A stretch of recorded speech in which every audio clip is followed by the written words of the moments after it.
Sermon Q&A. I'm Pastor Craig in the studio with Pastor Alex, and we did a message on April 3rd, 2022 on the series, second in the series of Foreigners, Enemies, and Outcasts.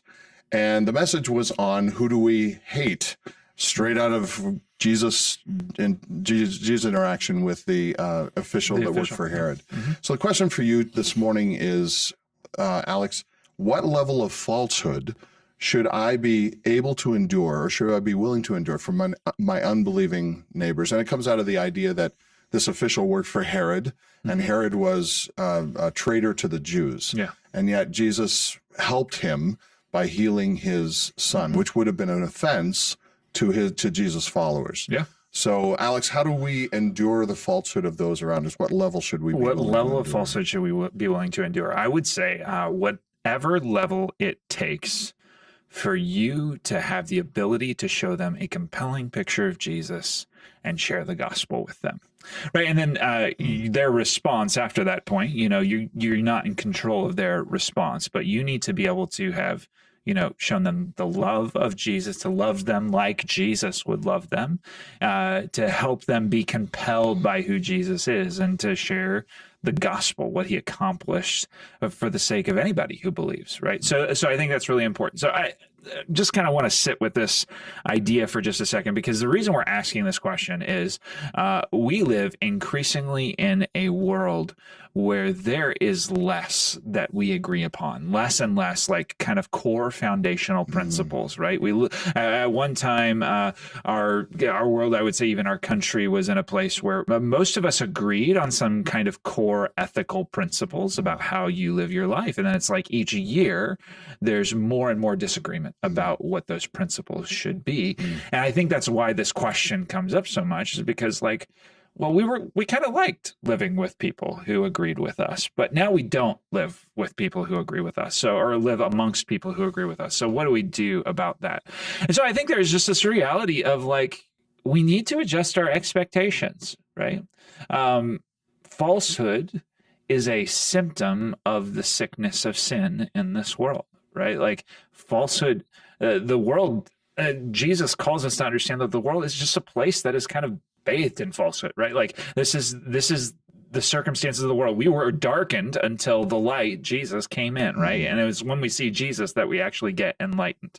So there's this reality we need to adjust our expectations. Luke 5:30 and 31, it tells this story about Jesus and the Pharisees. And this is what it says. It says, the Pharisees and the scribes grumbled at Jesus' disciples, saying, why do you eat and drink with tax collectors and sinners? Why do you endure all of that falsehood and all of that sin over there? How can you allow yourself to do that? And Jesus answered them, those who are well have no need of a physician, but those who are sick. I have not come to call the righteous, but sinners to repentance.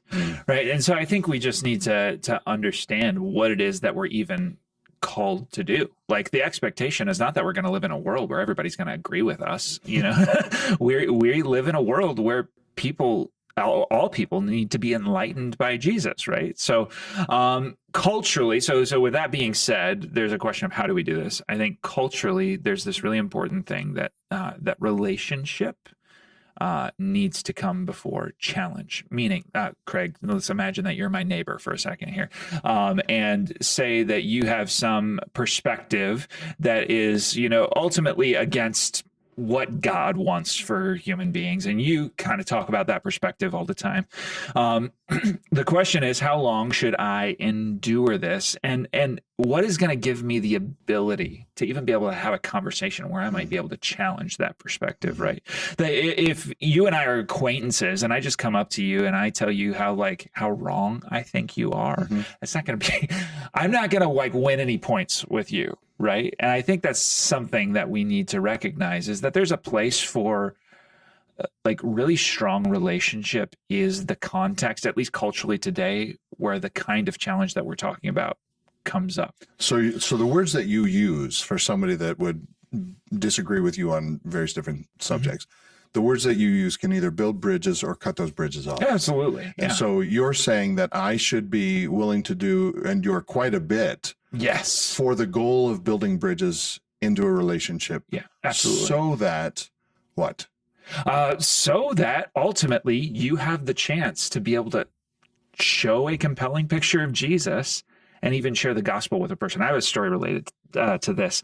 I had a friend of mine in college who, we got along. We had a lot of similar interests, but he despised Christians and everything that we stood for, right? Like he spent his time talking about how much Christians had duped the rest of the world and how all those pastors, they really just like money more than anything else. And that churches are all just like a money-making business, right? So he knew you pretty good. He knew me pretty well. That's exactly right. So anyway, he was just like very frustrated with the concept of, saying for certain that there was any one way.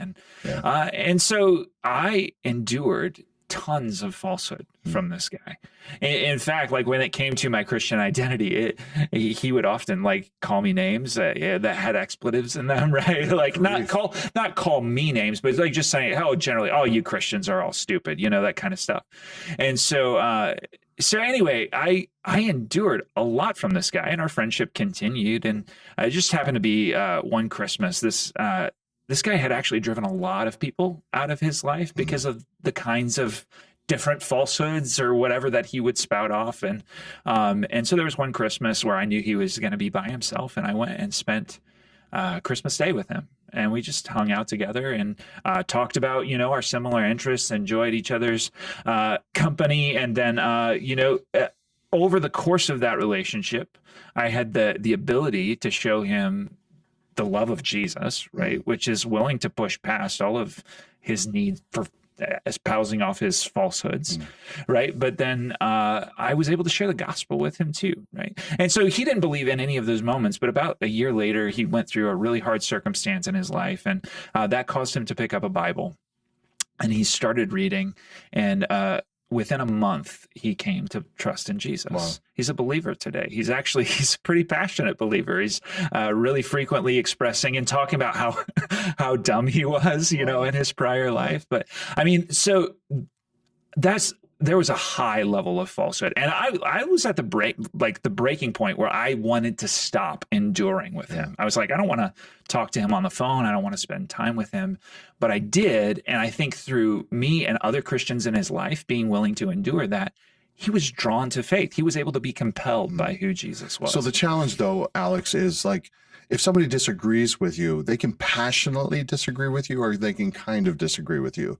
Mm-hmm. And a lot of us have maybe the inability to put up with it. Yeah. So what do we do when somebody either passionately or just continually disagrees with us? I mean, is there a point of time that we say, okay, this is where the line is cut? I don't, pearls to swine kind of thing. I can't do this anymore. Is there a line, or should we just keep building bridges? Right. Well, here's the interesting thing is, Jesus, when he sends his disciples out into the various cities and they go in, the question that they have to answer is whether or not there's space made for them.